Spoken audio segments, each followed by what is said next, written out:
Todo lo que necesitamos para crear una base de datos en memoria es simplemente crear una instancia, algo que podemos hacer como por ejemplo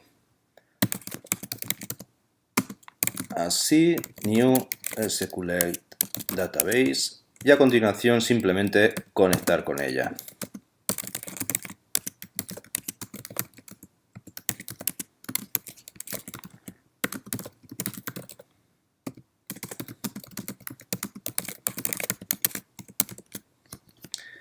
Este código es todo lo que necesitamos. Ahora bien, ¿qué ocurre aquí? Al haber declarado la variable dentro de un método, en este caso se trata del evento open, esta instancia simplemente nos permitiría trabajar con la base de datos en memoria durante la ejecución del método.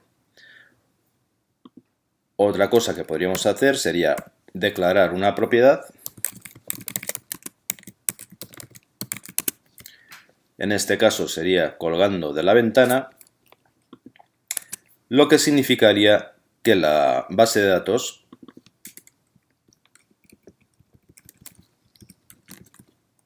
estaría disponible siempre y cuando la ventana estuviese activa o viva, no fuera de memoria. Por supuesto, si trasladamos esta propiedad y la llevamos al objeto de aplicación,